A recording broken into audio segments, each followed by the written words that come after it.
loves, and welcome back to the channel. Today we're going to be talking about energetic cords. This is going to be like an intro to energetic cords if you are wanting more information on them.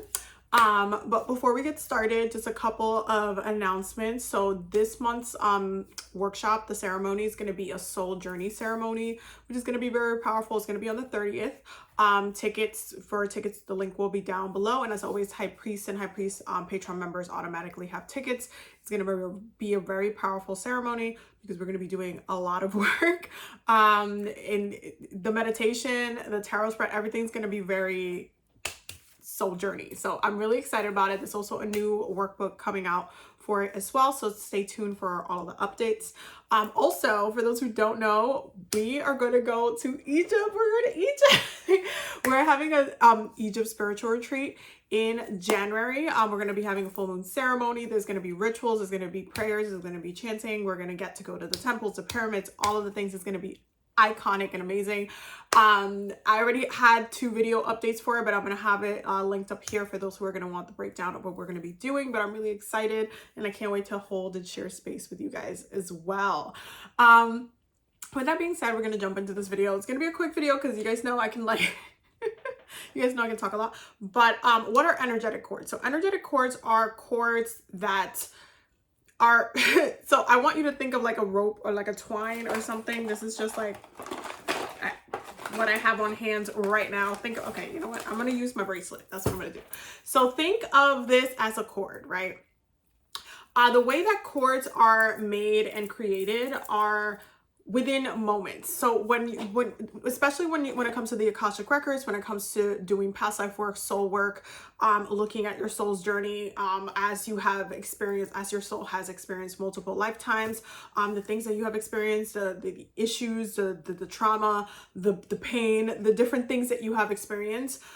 There are occasionally certain times where cords are created that tie you from one end to another.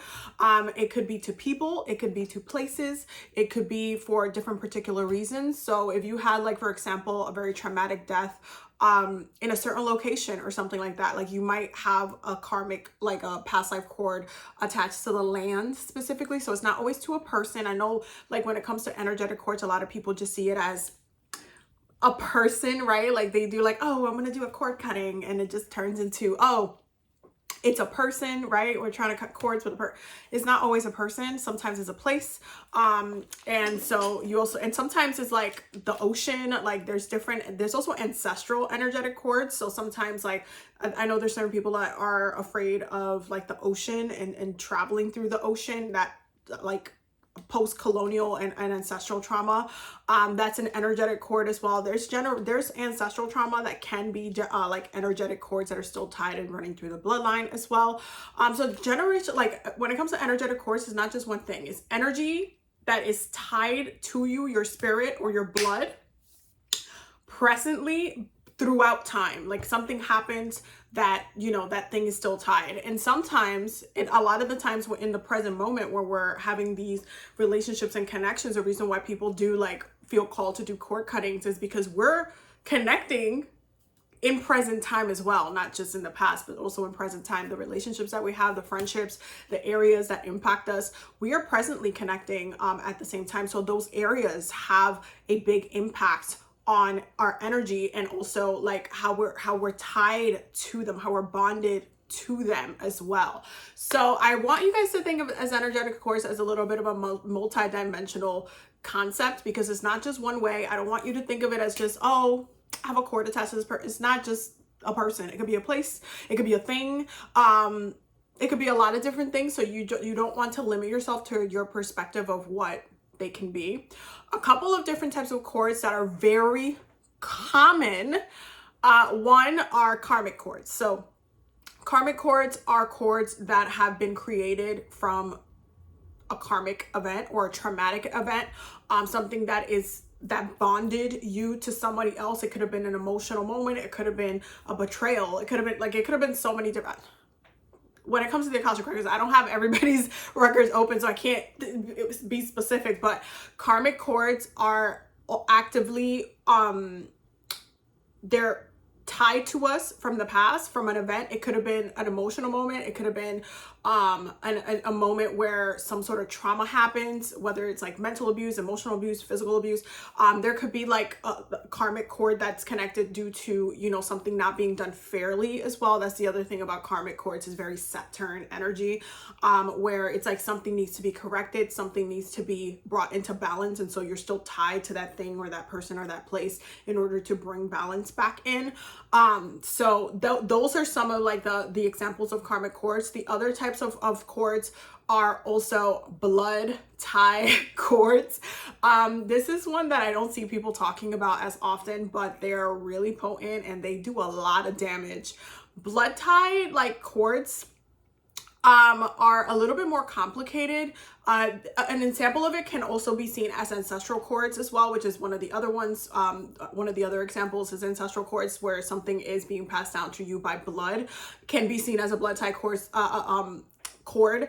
But when it comes to blood tie cords, they're not just with your ancestors. It could be like in another lifetime, you have some sort of like karmic cord that was created by blood, whether somebody killed you and something needs to be corrected, or whether a relationship had some sort of abuse or blood was shed. Anytime when it comes to blood, or it can even have to do with children, because when you think about the concept of birth and connecting and you know, multiplying the bloodline, when it comes to ancestral cords and when it comes to blood tie cords, when you are like connecting with someone and your DNA is basically mixing with somebody else's DNA and you are creating a life, that is blood magic.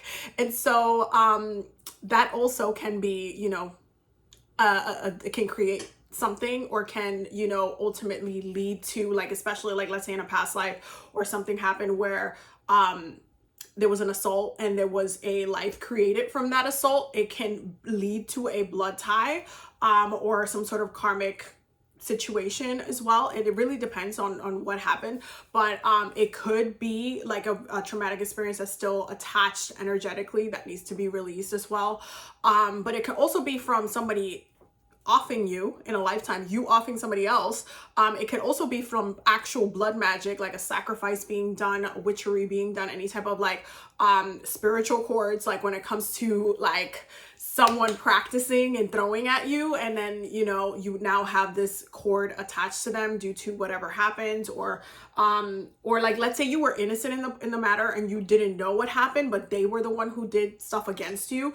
You would still have a karmic cord with them, or a blood tie cord with them, depending on how they did whatever it is that they did. If blood is involved, a lot of the time it takes a lot of, you know, it can be very impactful and it can last like lifetimes, because blood is life, right?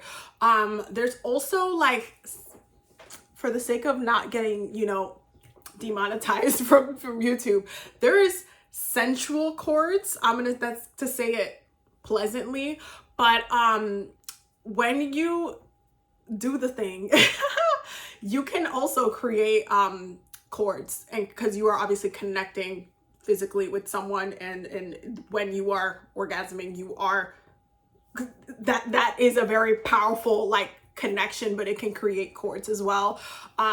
There a lot of people, a lot of spiritual people that can abuse those type of cords and cause a lot of harm. Usually those cords create like lust, obsession, manipulation. It can be really, it can also block someone from, you know, choosing what they would actually like to choose as well. It can be really complicated. But sensual cords, energetic cords, are also both very spiritual, but also can be done with blood magic. If you're doing it on the time of the month, this is why you got to be careful who you are doing the thing with when you are on your moon cycle, because that is also considered blood magic, and it can create very, very powerful cords that can be hard to break. When it comes to cord cuttings, I'll make a separate video about how to deal with cords and how to address different cords and what to do about that. But I just wanted to give you guys like an intro of understanding some of the different cords and how they work through your soul's journey, how they work, you know, as them being attached to you, how they are created, so that way you guys can understand a little bit more about energetic cords and have like a little bit of a foundational understanding about them. So I'm gonna leave it here before I start ranting, because you guys know I can talk all day.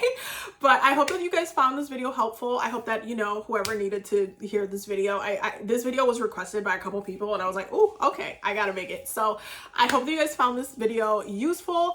And if you wanted to learn about the Akashic Records, I do have a course on it. The link will be for my website will be in the description for those who want to learn about soul work, past life work, and doing all of the things.